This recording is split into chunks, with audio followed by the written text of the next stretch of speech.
Hello dear students, કેમ છો બધા? કેવી ચાલે છે preparation? Welcome to our channel physics કે ફંડે ધ ફંડામેન્ટલ ઓફ ફિઝિક્સ. આજે આપણે કુલમના નિયમની અમુક જે મર્યાદાઓ છે એ મર્યાદાઓ વિશે વાત કરશું. આપણે પ્રીવિયસ વિડીયો લેક્ચરમાં અભ્યાસ કર્યો કે કુલમનો નિયમ શું છે, કુલમના નિયમની વ્યાખ્યા શું છે, એનું સૂત્ર શું છે, કુલમના નિયમનું અદિશ સ્વરૂપ અને સદિશ સ્વરૂપ આપણે અભ્યાસ કરી ચૂક્યા. આજે આપણે એની કંઈક મર્યાદાઓ છે, 3 મર્યાદાઓ જે છે એના ઉપર ડિસ્કશન કરશું, બરાબર. અને ત્યારબાદ આપણે સારા એવા કુલમના નિયમ પરના MCQ સોલ્વ કરવાના છે.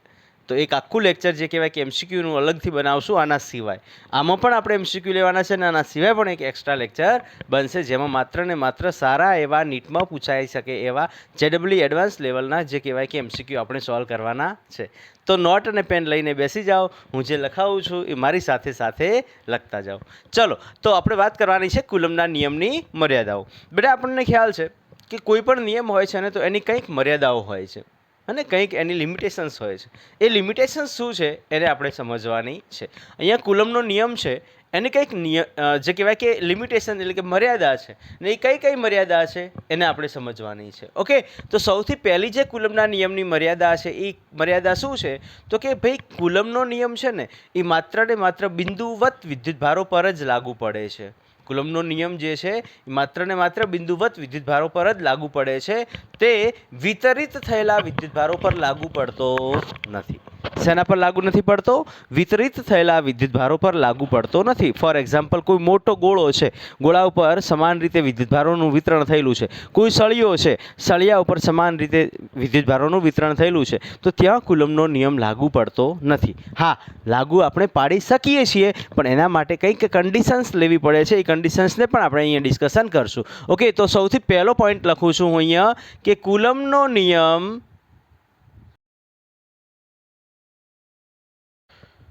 લાગુ પડતો નથી. ઓકે, આપણે અત્યાર સુધી જે પણ ડિસ્કશન કરી કે ભાઈ કુલમનો નિયમ કયા વિદ્યુતભારો પર લાગુ પડે છે? માત્ર બિંદુવત વિદ્યુતભારો પર લાગુ પડે છે. વિતરિત થયેલા વિદ્યુતભારો પર લાગુ પડતો નથી. વિતરિત થયેલા વિદ્યુતભારો પર લાગુ નથી પડતો એનો મતલબ શું થયો? હું અહીંયા ખાલી આકૃતિ બનાવીને સમજાવું છું. માનો કે એક ગોળો છે, એના પર વિદ્યુતભાર ધન વિદ્યુતભાર છે. કેટલો વિદ્યુતભાર છે? ધન વિદ્યુતભાર છે. ને એક બીજો ગોળો છે જેના પર જે કહેવાય કે ઋણ વિદ્યુતભાર છે. ઓકે, અને બંને વચ્ચેનું અંતર છે એ અંતર કેવું છે? પરિમિત અંતર આપ્યું છે. અંતર કેવું આપ્યું છે? પરિમિત આપ્યું છે, એટલે નજીક નજીક છે બંને. ઓકે, અહીંયા વિદ્યુતભારનું વિતરણ થયેલું છે. અહીંયા પણ વિદ્યુતભારનું શું થયેલું છે? વિતરણ થયેલું છે. તો અહીંયા કુલમનો નિયમ લાગુ પડશે નહીં. અહીંયા કુલમનો નિયમ લાગુ પડશે નહીં. એવી જ રીતના માનો કે મારી પાસે કોઈ સળિયો છે અને આ સળિયામાં વિદ્યુતભારનું વિતરણ સતત થયેલું છે અને અહીંયા કોઈ ચોક્કસ વિદ્યુતભાર મેં Q લીધો છે, તો અહીંયા ડાયરેક્ટ કુલમનો નિયમ લાગુ પડશે નહીં. પણ યસ, આપણે આ પ્રકારના પ્રશ્નો આવે તો ત્યાં કુલમનો નિયમ લાગુ પાડી શકીએ છીએ, પણ એની કન્ડિશન છે. ને શું કન્ડિશન છે? તો એની કન્ડિશન હું તમને ખાલી એક શોર્ટમાં સમજાવું. માનો કે અહીંયાથી આનું અંતર એ આપ્યું છે. આના ઉપરના સારા એવા MCQ આપણે સોલ્વ કરવાના છે, ડિસ્કશન કરશું.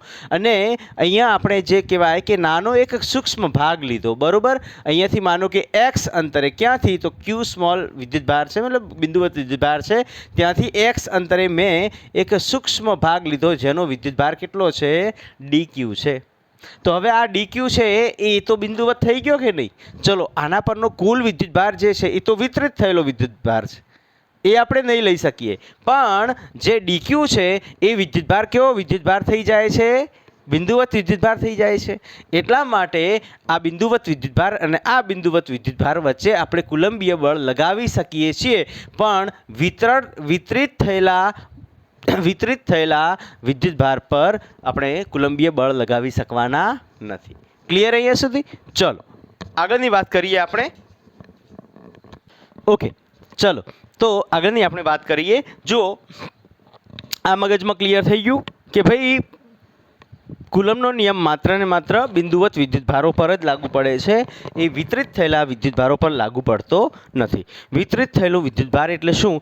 તો અહીંયા આપણે ઓલરેડી આગળ ચેપ્ટરની અંદર આપણે આગળ ભણવાના છીએ, હે ને? રેખીય વિદ્યુતભાર વિતરણ, પૃષ્ઠ વિદ્યુતભાર વિતરણ, કદ વિદ્યુતભાર વિતરણ, અને એ જો આ ટાઈપના વિદ્યુતભાર વિતરણ થયેલું હોય અને આખા પૃષ્ઠ, માનો કે ગોળો છે, ગોળો જે છે એ ગોળાના પૃષ્ઠ પર જે વિદ્યુતભારોનું વિતરણ થાય છે અને પૃષ્ઠ વિદ્યુતભાર વિતરણ કહેવામાં આવે છે.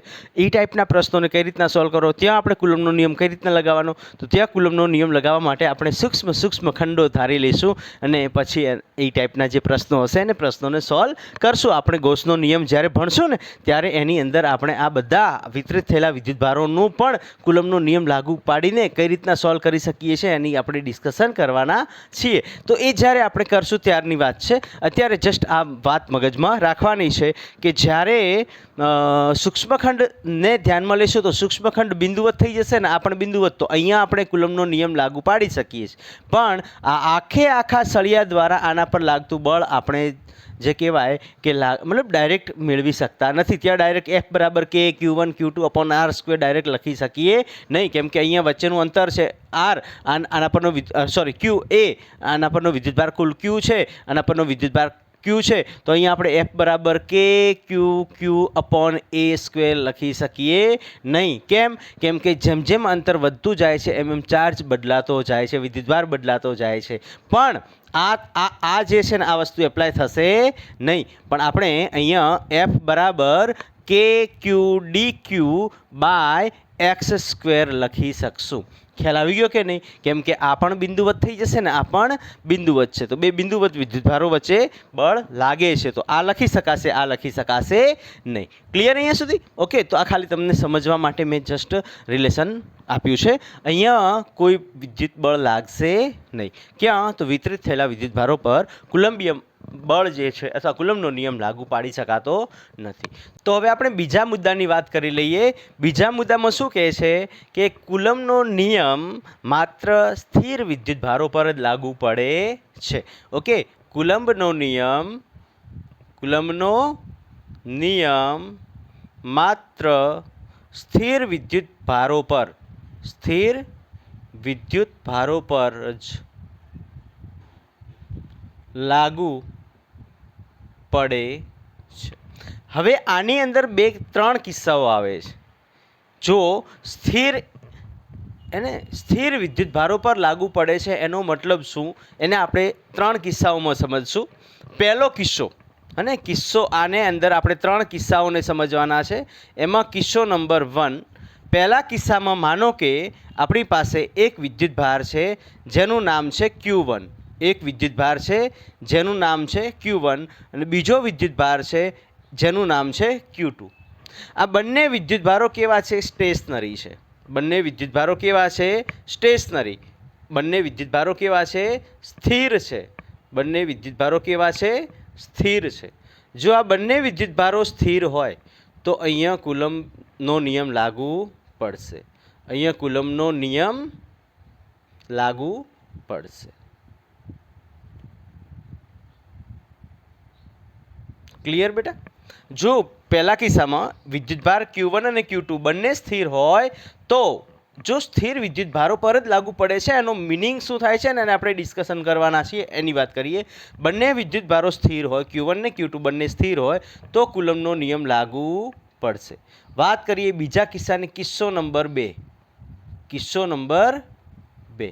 બીજા કિસ્સાની વાત કરીએ તો માનો કે Q1 જે છે એ ગતિમાન હોય, Q1 જે છે એ કેવો હોય? ગતિમાન હોય, અને Q2 જે છે એ કેવો હોય?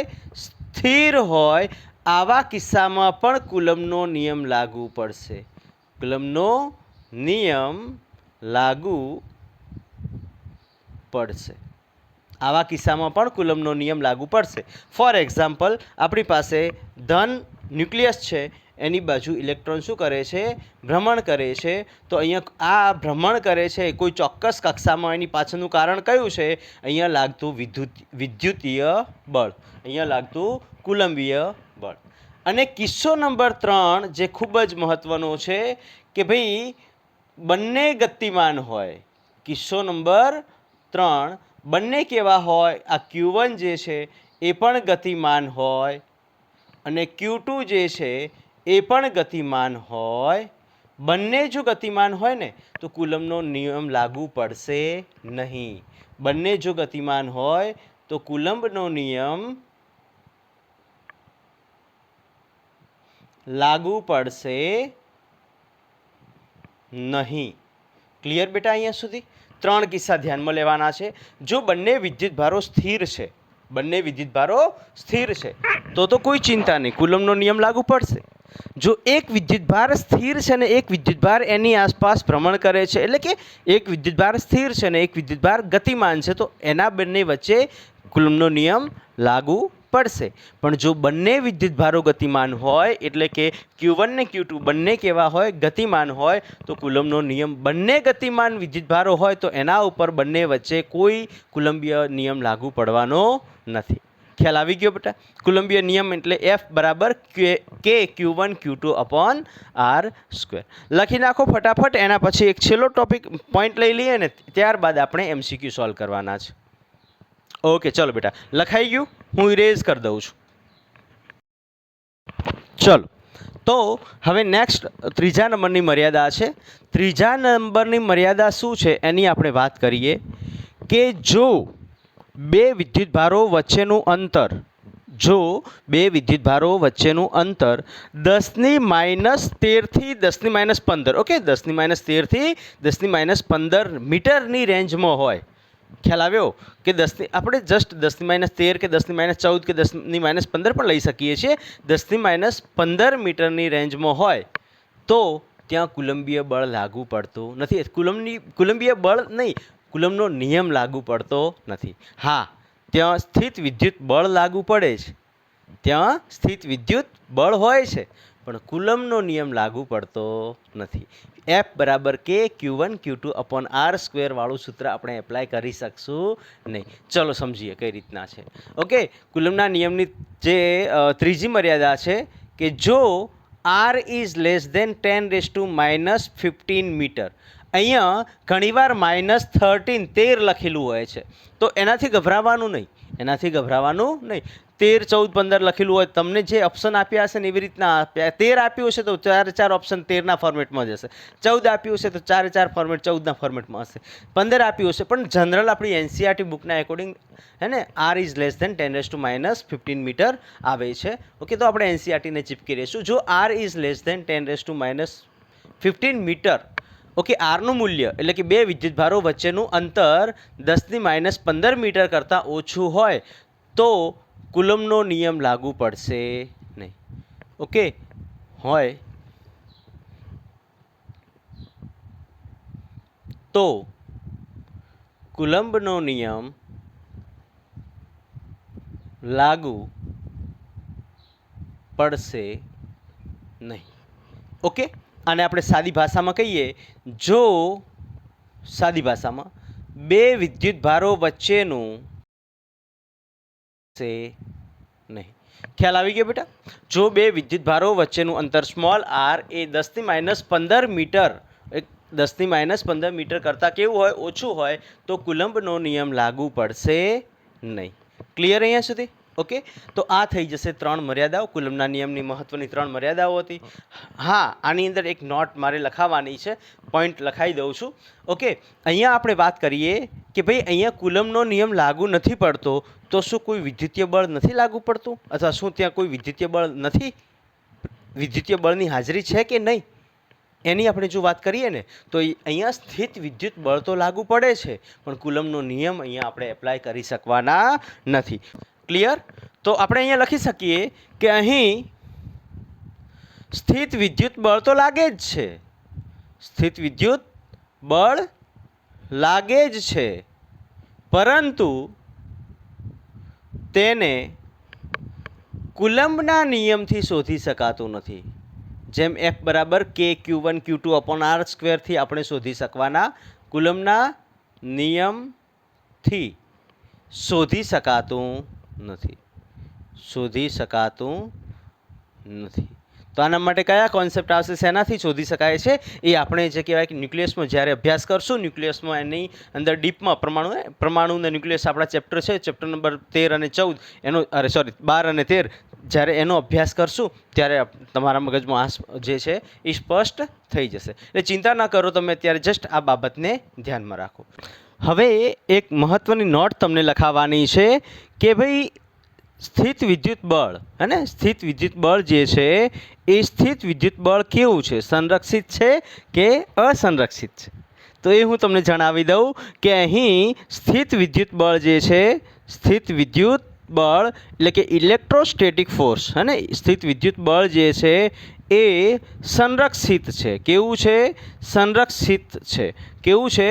સંરક્ષિત છે, કન્ઝર્વડ છે, હે ને, કન્ઝર્વડ, અને ઇલેક્ટ્રોસ્ટેટિક ફોર્સ ઇઝ કન્ઝર્વડ. એનો મતલબ શું થયો? ઇલેક્ટ્રોસ્ટેટિક ફોર્સ અહીંયા સંરક્ષિત છે, એનો મતલબ શું થયો? તો અહીંયા આ બળ દ્વારા થતું કાર્ય એટલે કે ઇલેક્ટ્રોસ્ટેટિક ફોર્સ એટલે કે સ્થિત વિદ્યુત બળ દ્વારા થતું કાર્ય, અને આને શું કહેવાય? Electrostatic force. Electrostatic force. Okay, electrostatic force એ સંરક્ષિત છે. કેવું છે? કન્ઝર્વડ છે. કેવું છે? સંરક્ષિત છે. એનો મતલબ શું થયો કે સ્થિત વિદ્યુત બળ દ્વારા થતું જે કાર્ય છે એ કાર્ય હંમેશા કેવું થવાનું છે? શૂન્ય થવાનું છે. તો એની અંદર પોઈન્ટ આપણે લખી દઈશું કે અહીં સ્થિત વિદ્યુત બળ દ્વારા શૂન્ય થાય છે. ક્લિયર અહીંયા સુધી? અહીં સ્થિત વિદ્યુત બળ દ્વારા બંધ ગાળા માટે, કોના માટે? બંધ ક્લોઝ લૂપ માટે, ક્લોઝ લૂપ માટે થતું કાર્ય હંમેશા કેવું થાય છે? શૂન્ય થાય છે. તમે લોજિકલ એમ કહો કે સર આમાં શું વરે, બંધ ગાળા માટે કોઈ પણ કાર્ય શૂન્ય જ થવાનું છે, પણ આ વાત ખોટી પડે છે. તમે એમ કહો કે સાહેબ બંધ ગાળામાં શું થાય, જે જગ્યાએથી ચાલ્યા છે એ જગ્યા પાછા આવે, સ્થાનાંતર શૂન્ય, સ્થાનાંતર શૂન્ય, તો કાર્ય શૂન્ય. યસ, તમે રાઈટ છો. પણ આ વસ્તુ ઘર્ષણ બળમાં લાગુ પડતું નથી. કેમ કે ઘર્ષણ બળ કેવું છે? અસંરક્ષિત છે. ત્યાં આ વસ્તુ લાગુ પડતી નથી. આપણે 11th ઓલરેડી ભણી ચૂક્યા છીએ. ઓકે, તો આ સ્થિત વિદ્યુત બળ દ્વારા બંધ ગાળા માટે થતું કાર્ય હંમેશા શૂન્ય થાય છે. અહીંયા સ્થિત વિદ્યુત બળની જગ્યાએ સંરક્ષિત બળ દ્વારા પણ લખી શકાય. સંરક્ષિત બળ દ્વારા થતું કાર્ય કોના માટે? તો કે બંધ ગાળા માટે, ક્લોઝ લૂપ માટે. કોના માટે? ક્લોઝ લૂપ માટે હંમેશા કેવું થશે? શૂન્ય થશે. આ બાબત તમારે ધ્યાનમાં રાખવાની છે. ચલો ફટાફટ લખી નાખો. ત્યારબાદ આપણે સ્ટાર્ટ કરવાના છે પ્રશ્નો MCQના ફોર્મેટમાં. ઓકે, ચલો બેટા. તો હવે આપણે MCQ કરવાના છે, પ્રશ્નો કરવાના છે કે અલગ અલગ સારા એવા પ્રશ્નો કુલમના નિયમના આધારે પૂછાય છે. તો એ સારા એવા પ્રશ્નો છે, એ પ્રશ્નોને સમજવાના છે, એ પ્રશ્નોને આપણે કરવાના છે. ઓકે, તો સ્ટાર્ટ કરીએ છીએ કુલમના નિયમના આધારે સારા એવા MCQs કે સારા એવા પ્રશ્નો. ઓકે, અહીંયા હું એક બે પ્રશ્ન એવા કરાવું છું કે જેના ઉપરથી હું પછી તમને શોર્ટ ટ્રીક આપીશ, ને શોર્ટ ટ્રીકના આધારે તમે બીજા MCQ કરી શકશો. અત્યારે હું જનરલ તમને કહેવાય કે પ્રશ્નો કરાવું છું. જનરલ પ્રશ્નો એટલા માટે કરાવું છું કે જેના પરથી હું તમને એક શોર્ટ ટ્રીક આપીશ, ને પછી એના ઉપર MCQના ફોર્મેટમાં તમને પ્રશ્નો કરાવીશ. ઓકે, તો બે પ્રકારના પ્રશ્નો અહીંયા આપણે લઈએ છીએ. એક જે છે એ પ્રશ્ન નંબર 1 આપણે નામ આપી દઈએ. જો બે વિદ્યુત ભારો, હે, બે વિદ્યુત ભારો છે, માનો કે ફોર એક્ઝામ્પલ બે વિદ્યુત ભારો છે, બેને R અંતરે મૂકવામાં આવ્યા છે. ત્યારબાદ બંને વચ્ચેનું અંતર છે એ ડબલ કરી દેવામાં આવે છે, 3 ગણું કરવામાં આવે કે 4 ગણું કરવામાં આવે છે, ડિપેન્ડ કરે છે, તમારે જે કરવું હોય એ કરી શકો. જો બે વિદ્યુત ભારો વચ્ચેનું ભાઈ વિદ્યુત ભારો Q1 ને Q2 કે સમાન ગમે એ હોઈ શકે છે. ઓકે, બે વિદ્યુત ભારો વચ્ચેનું અંતર ડબલ કરવામાં આવે તો બંને વચ્ચે લાગતું નવું બળ શોધો.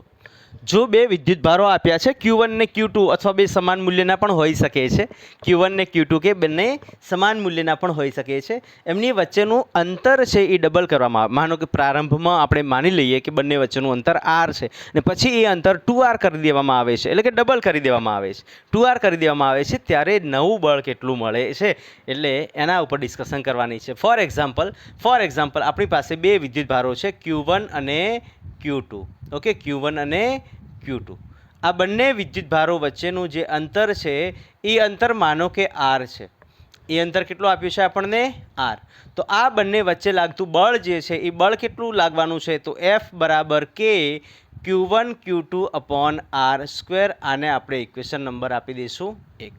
હવે શું કર્યું બેટા, બંને વચ્ચેનું અંતર ડબલ કરવામાં આવે છે. જો પહેલાં અંતર આર હતું તો ડબલ કરવામાં આવે તો હવે અંતર કેટલું થશે બેટા 2r થશે, ડબલ થઈ જશે.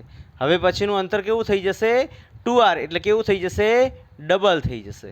અહીંયા અંતર કેટલું થઈ જશે ડબલ થઈ જશે. એના ઉપરના વિદ્યુતભારને શું કરવું એવું કંઈ સ્પેસિફાઈ નથી કર્યું, તો એઝ ઇટ ઇઝ Q1 ને Q2 આપણે રાખશું. તો નવું બળ કેટલું મળશે એ તમને કીધું છે. તો F dash is equal to કે Q1 Q2 અપોન 2rનો સ્ક્વેર. આને આપણે ઇક્વેશન નંબર આપી દઈશું 2. અચ્છા, આને એક કામ કરીએ, સોલ્વ કરીને પછી ઇક્વેશન નંબર આપી દઈએ. તો કે Q1 Q2 upon 4r square. આને આપણે ઇક્વેશન નંબર આપી દઈશું 1. તેથી સમીકરણ 1 અને 2 પરથી આપણને શું જાણવા મળે છે? સમીકરણ 1 અને 2 પરથી એફ ડેશ મારે શોધવાનું છે. ભાઈ નવું બળ કેટલું થાય છે એફ ડેશ મારે શોધવાનું છે. તો F dash is equal to શું હું આ વસ્તુને 1/4 ઇન્ટુ કે Q1 Q2 upon R square લખી શકાય કે નહીં?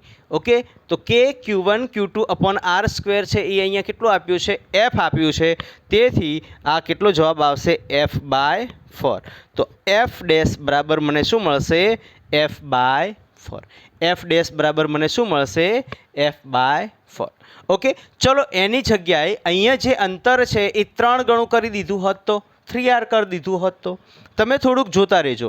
આ વેલ્યુને આ જે વસ્તુ હું અહીંયા લખાવું છું એ જસ્ટ તમે થોડુંક નજરમાં રાખજો કે જ્યારે હું ડબલ કરું છું ત્યારે બળ 4 ગણું ઘટે છે. કેમ કે ઇન્વર્સ અને વર્ગ જે છે, જે આપણે અંતર છે એ વર્ગના ફોર્મેટમાં ઘટવાનું છે. ઓકે, તો એફ ડેશ બરાબર F/4 થશે.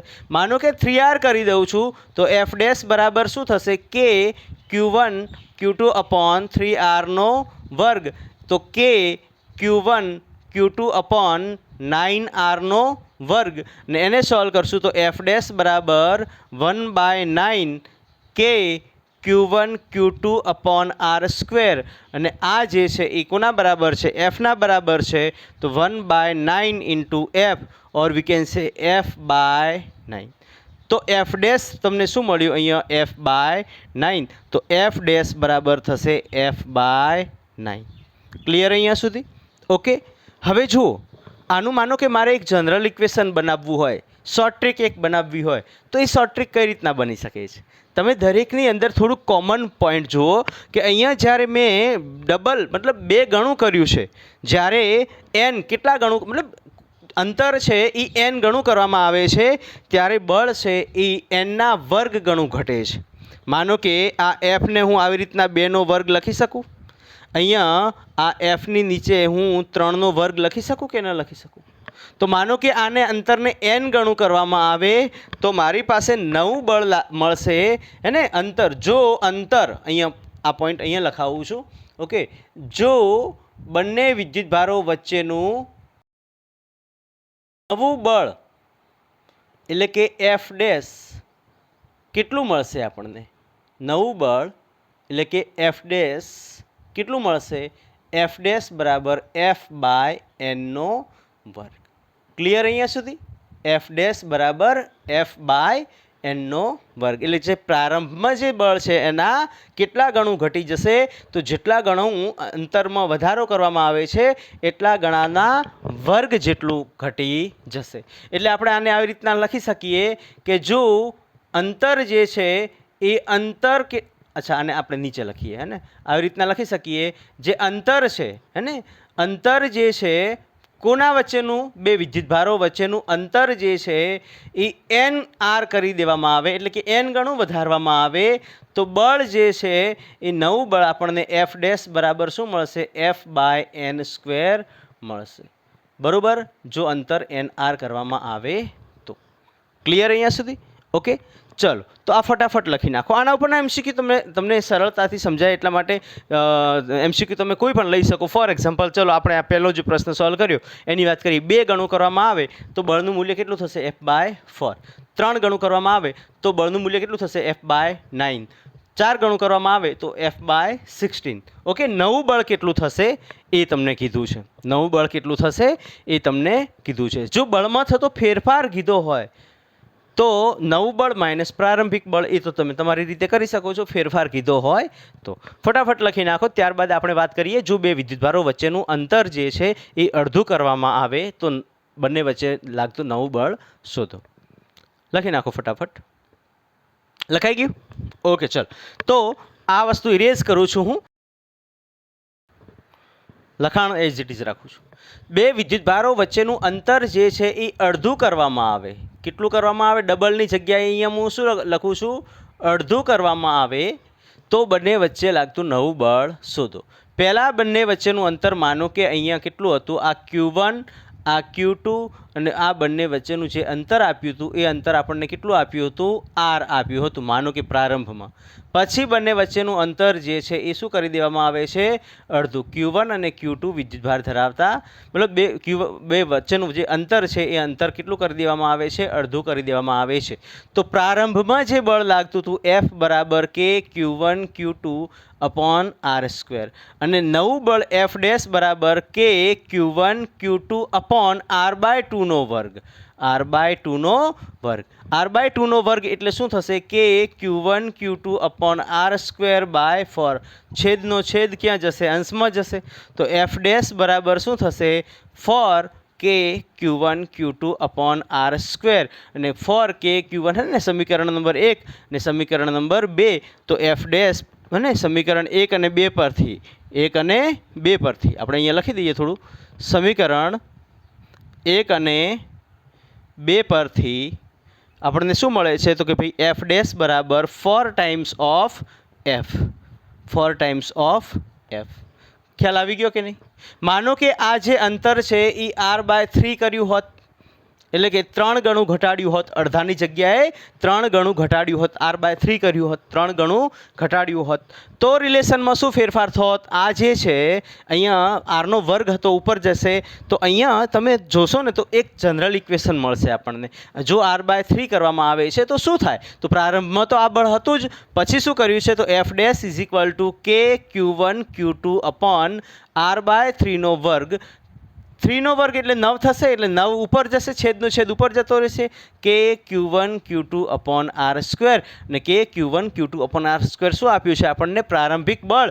તો નવું બળ જે છે એ પ્રારંભિક બળ કરતાં કેટલા ગણું વધ્યું કે કેટલા ગણું ઘટ્યું?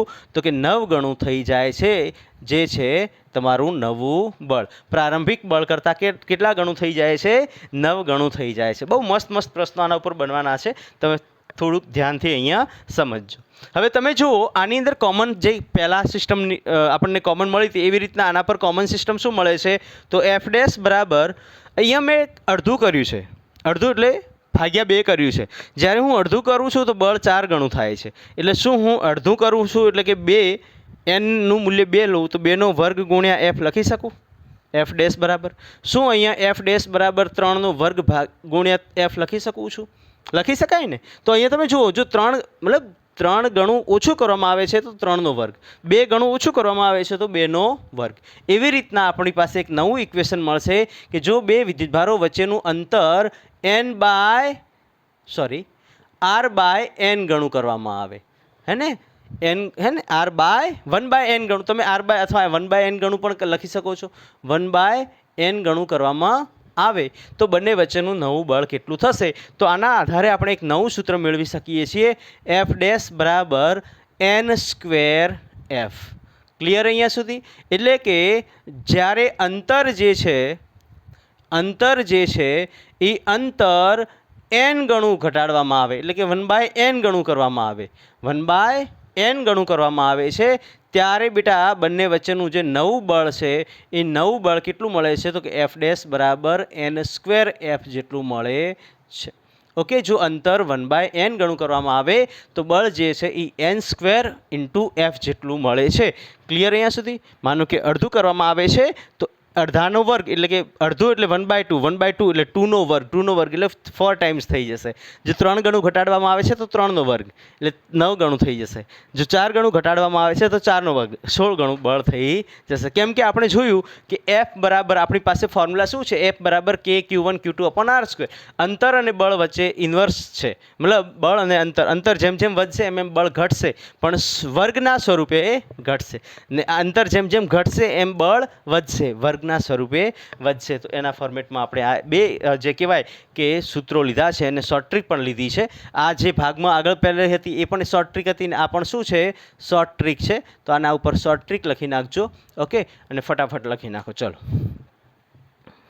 ચલો બેટા, તો આપણે આગળના બે પ્રશ્નો, મતલબ પ્રશ્ન સ્વરૂપે જ મેં ઓલરેડી લઈ લીધું છે કે માનો કે ડબલ કરવામાં આવે, 3 ગણું કરવામાં આવે, 4 ગણું કરવામાં આવે, તો એના માટે શોર્ટ ટ્રીક હતી. અને R/2 એટલે કે અડધું કરવામાં આવે, R/3, R/4, R/5 ગમે કરવામાં આવે તો એના માટે પણ એક સૂત્ર આપણે મેળવી લીધું છે. અને એ ટાઈપના પ્રશ્નો આવશે તો તમે સોલ્વ કરશો, એટલા માટે એ પ્રશ્ન મેં નથી લીધા, જસ્ટ અલગ પ્રકારનો જ પ્રશ્ન મેં લીધો છે. થોડોક મજા આવે એવો પ્રશ્ન છે, જ્યાં થોડુંક ટ્વિસ્ટિંગ છે. ઓકે, આને તમે બે પદ્ધતિથી કરી શકો. હું એક હિન્ટ છેલ્લે આપીશ. પહેલાં તમે એક પદ્ધતિ કે જે આપણી ઓલરેડી કુલમના નિયમને લગતી પદ્ધતિ છે એને ધ્યાનમાં લઈને કરશું, અને પછી હું તમને સમજાવીશ એકદમ શોર્ટમાં કે કઈ રીતના આ ટાઈપના પ્રશ્નો છે એ સોલ્વ કરવા. ઓકે, તો ચલો આપણે આને સોલ્વ કરીએ. અહીંયા જે પ્રશ્ન કીધો છે, પ્રશ્ન પહેલાં વાંચી લઈએ કે R અંતરે રહેલા બે વીજભારો વચ્ચે લાગતું બળ F છે. માનો કે બે વિદ્યુતભારો છે, આ Q1 વિદ્યુતભાર છે અને આ Q2 વિદ્યુતભાર છે. બંને વચ્ચેનું અંતર બેટા કેટલું આપ્યું છે, R આપ્યું છે. ને જ્યારે આ કન્ડિશન છે ત્યારે બંને વચ્ચે લાગતું બળ, બરોબર, બંને વચ્ચેનું અંતર કેટલું છે, R છે, ત્યારે બંને વચ્ચે લાગતું બળ જે છે એ કેટલું મળશે મને, KQ1 Q2 અપોન R² થશે. બંને વીજભારોને વધારાનો 200% વીજભાર આપવામાં આવે છે. એટલે કે આને +200% આપવામાં આવે છે અને આને પણ +200% બીજો વીજભાર આપવામાં આવે છે. જો બંને પર 200% વીજભારનો વધારો કરવામાં આવે તો બેટા નવું બળ કેટલું થશે. હવે જુઓ બેટા, અહીંયા જે Q1 છે એ Q1 થઈ જશે જ્યારે એના ઉપર કેટલો થશે, 200% વધારો થશે, બરાબર. તો Q1 નો 200% વધારો કરશું તો Q1 તો ઓલરેડી હતું જ, પ્લસ 200% કોનો, તો કે ભાઈ Q1 નો 200%. તો આ કેટલું થશે ભાઈ, 200%ને મૂલ્યમાં કન્વર્ટ કરશું તો Q1 પ્લસ અને 200% છે તો 200%ને મૂલ્યમાં કન્વર્ટ કરવા હોય તો 200/100 એટલે આ શું વધશે, 2. એટલે કેટલા ગણું, જો 200%ને આપણે ગણામાં ફેરવવા હોય, 200%ને આપણે ગણામાં 100% હોય તો 2 ગણું, અરે 1 ગણું, 200% હોય તો 2 ગણું, 300% હોય તો 3 ગણું, એવી રીતના ગણામાં ફેરવવા હોય. એટલે કે 200% એટલે મૂલ્યમાં કેટલું થશે, 2 ગણું થશે. તો અહીંયા Q1 નું મૂલ્ય કેટલા ગણું થશે, 2 ગણું થશે. એટલે કે સોરી, એડ જે થશે એ એડ કેટલા ગણું થશે, 2 ગણું થશે, 2Q1. એટલે આપણને કુલ કેટલા ગણું વધારો મળશે, Q1માં 3 ગણો વધારો મળશે. એવી જ રીતના Q2 માટે પણ આપણે જો ડિસ્કશન કરીએ તો Q2 માટે વેલ્યુ શું મળશે, તો Q2 બરાબર Q2 પ્લસ 200% કોના, Q2ના, તો Q2 plus 2Q2 is equal to 3Q2. તો નવું બળ બંને વચ્ચે કેટલું મળશે, F બરાબર K 3Q1 into 3Q2 divide by R². અંતર તો બદલવાની વાત નથી કરી, જસ્ટ વધારો જ કર્યો છે. તો અહીંયા આપણે કરશું, સોલ્વ કરશું તો આ થશે 9, 3 × 9, અહીંયા વધશે K Q1 Q2 upon R². તો આ થશે 9 ઇન્ટુ F, કેમ કે આ કોના બરાબર થઈ જશે, Fના બરાબર K Q1 Q2 upon R². કેટલું છે, F છે, તો આની જગ્યાએ હું શું મૂકી દઈશ, F મૂકી દઈશ. તો નવું બળ જે છે મને કેટલા ગણું દેખાશે, 9 ગણું દેખાશે. હવે જો બેટા આ પ્રશ્નને આવી રીતના સોલ્વ કરવામાં વાર લાગે, આપણે તો શોર્ટ એન્ડ સ્વીટમાં કેટલી ઝડપી કરી શકીએ છીએ એ મહત્ત્વનું છે. એના માટે શું કરવાનું, તો એના માટે હું તમને એક હિન્ટ આપું છું અને આ હિન્ટ તમારે હર હંમેશ માટે યાદ રાખવાની છે. આ હિન્ટ તમારે હર હંમેશ માટે યાદ રાખવાની છે. જો કોઈ પણ ભૌતિક રાશિમાં 100%નો વધારો થાય ને તો એના મૂલ્યમાં એનું મૂલ્ય 2 ગણું થાય. જો કોઈ પણ ભૌતિક રાશિમાં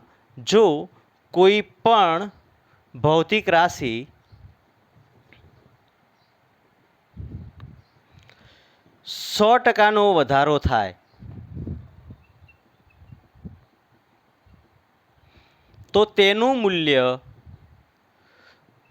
2 ગણું થાય. બરોબર. એવી રીતના જો 200% વધારો થાય તો તેનું મૂલ્ય જે છે હે ને, તો તેનું જે મૂલ્ય છે એ કેટલું થશે? 3 ગણું થશે. બરોબર. જો 300% વધારો થાય, ઓકે, તો તેનું જે મૂલ્ય છે એ 4 ગણું થશે. એટલે જેટલા ટકાનો વધારો થાય છે 100ના રેન્જમાં હોય, હા, 100, 200, 300, 400 જ હોવું જોઈએ. 50, 30, 25, 10, 20 એવી રીતના નહીં. 100, 200, 300ની રેન્જમાં હોય તો, એટલે કે શતકની રેન્જમાં, એટલે કે 100ના મલ્ટીપ્લાયઝ હોય તો જ. માનો કે 400 ગણો વધારો કીધો છે, તો 400 ગણો વધારો હોય તો એનું જે મૂલ્ય છે એ મૂલ્ય કેટલા ગણું થશે? 5 ગણું થશે. પ્લસ એડ થઈ જશે. ખ્યાલ આવ્યો કે નહીં? ક્લિયર અહીંયા સુધી? તો એવી રીતના આગળ આપણે ચાલ્યા કરશું. જો 100% વધારો થાય તો એનું મૂલ્ય 2 ગણું થાય, 200% વધારો થાય તો 3 ગણું, 300% વધારો થાય તો 4 ગણું, 400% વધારો થાય તો 5 ગણું. આવી રીતના જે છે એ મૂલ્ય ગણું થતું જાય છે. ક્લિયર અહીંયા સુધી? હવે જુઓ બેટા, હવે આ પ્રશ્નને તમે સોલ્વ કઈ રીતના કરી શકો છો. આપણી પાસે અહીંયા જુઓ બેટા, અહીંયા વિદ્યુત ભારમાં વધારો કરવામાં આવ્યો છે. આપણને ખબર છે કે એફ જે છે એ કોના સમપ્રમાણમાં છે? ક્યુના સ્ક્વેરના સમપ્રમાણમાં છે. કેમ કે આપણી પાસે સૂત્ર શું છે? એફ બરાબર કે Q1 Q2 upon R square. F બરાબર કે ક્યુ સ્ક્વેર, માનો કે બંનેના મૂલ્યો સમાન છે, અપોન આર સ્ક્વેર. તો શું હું F is directly proportional two Q square લખી શકું કે ન લખી શકું?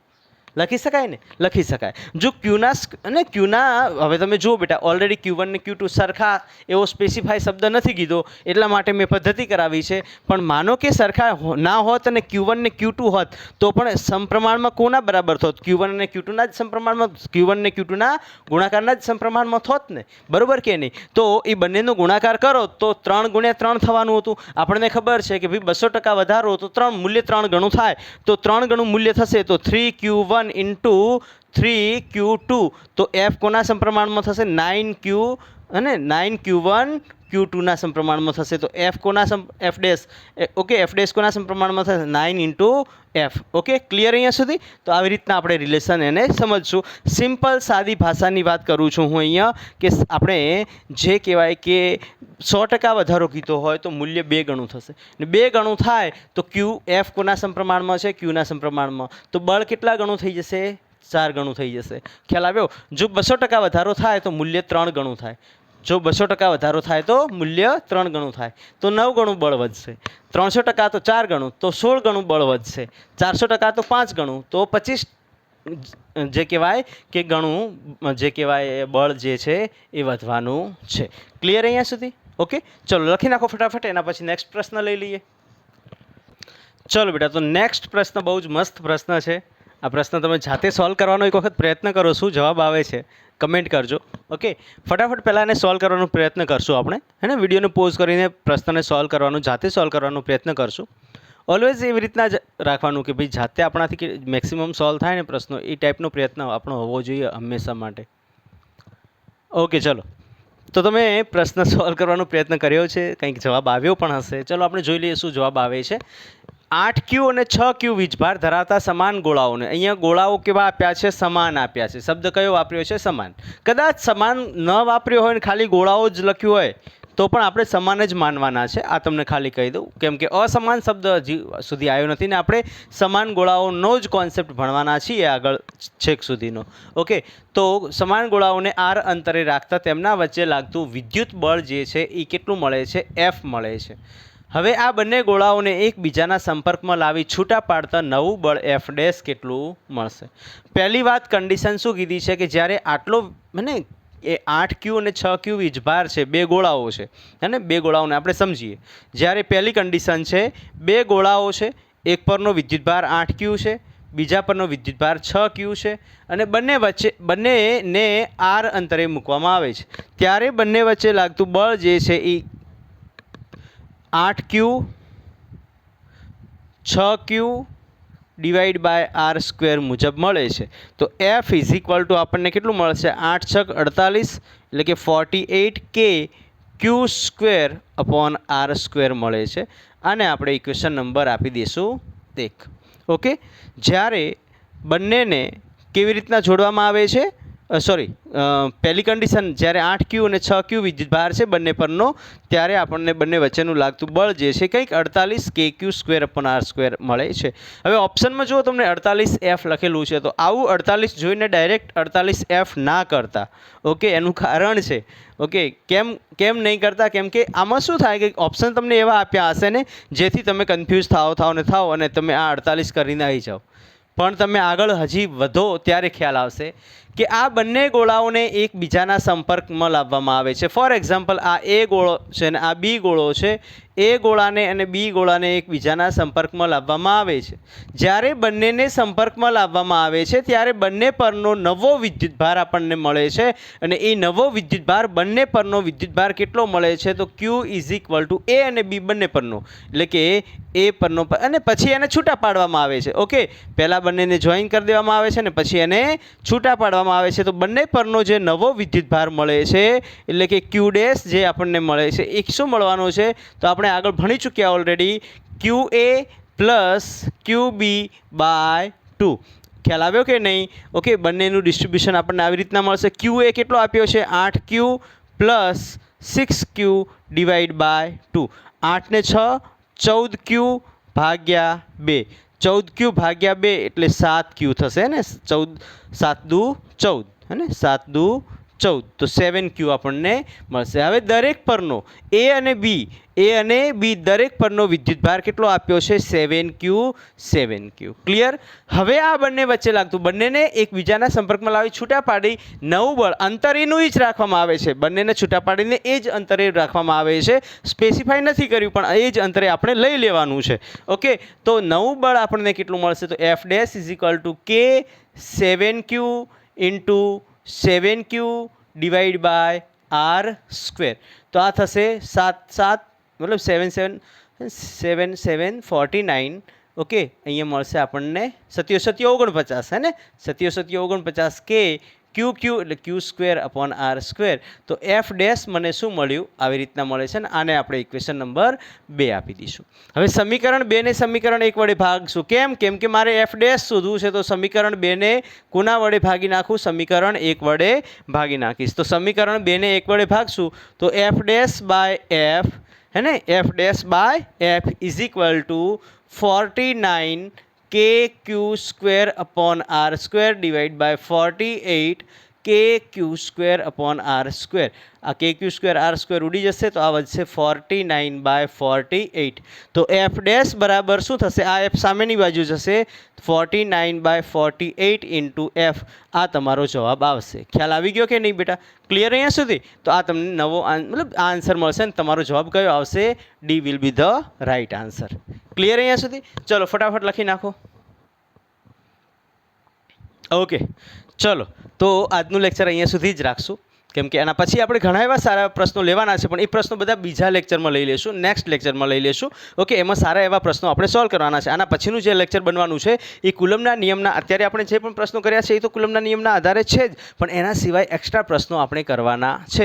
એ પ્રશ્નો આપણે નેક્સ્ટ લેક્ચરમાં લઈશું. ત્યારબાદ આપણે આગળ એના ઉપર ઘણા એવા પ્રશ્નો આપણે કરવાના છે, અલગ અલગ પ્રકારના. બધા પ્રશ્નો આપણે નેક્સ્ટ લેક્ચરમાં, બધા કદાચ ન પણ લેવાય, 2 લેક્ચર પણ બનાવવા પડે. કેમ કે કુલમના નિયમના જે MCQ બને છે, અઢળક બને છે, સારા એવા MCQ બનવાના છે. પોલિગન ટાઈપ પ્રશ્નો બનવાના છે. માનો કે 2 દડા છે, વિદ્યુતભારિત દડા બોલ્સ છે, એને લટકાવી દેવામાં આવે છે, બંને વચ્ચે કેટલો ખૂણો રચાય છે, એને પાણીમાં ડૂબાડવામાં આવે છે, એમાં દોરીમાં ઉદ્ભવતું તણાવ બળ કેટલું હશે, જે કહેવાય કે કેટલો ખૂણો રચાય છે, જ્યારે બંનેનો વિદ્યુતભાર આપી દીધો હોય તમને ખૂણો કેટલો રચાશે, ખૂણો આપી દીધો હોય તો તણાવ બળ કેટલું રચાય છે. અલગ અલગ પ્રશ્નો જે છે એ પ્રશ્નો આપણને સોલ્વ કરવાના, મતલબ આપણે સોલ્વ કરવાના છે અને ચાન્સ મળવાનો છે. તો અહીંયા જે આજે મેં કરાયું છે એનું થોડું રિવિઝન કરજો, હે ને, અને રિવિઝન ખાસ કરતા રહેજો બેટા. જેટલું પણ તમે ભણો છો એનું રિવિઝન નહીં કર્યું તો આ ભણેલું છે એ બધું ઉપરથી જવાનું છે, હે ને. તમે આખું વર્ષ ખૂબ સારી એવી મહેનત કરી હોય પણ જો છેલ્લા દિવસે રિવિઝન ના થાય ને, એટલે કે છેલ્લા સમયે, એટલે ઇન શોર્ટ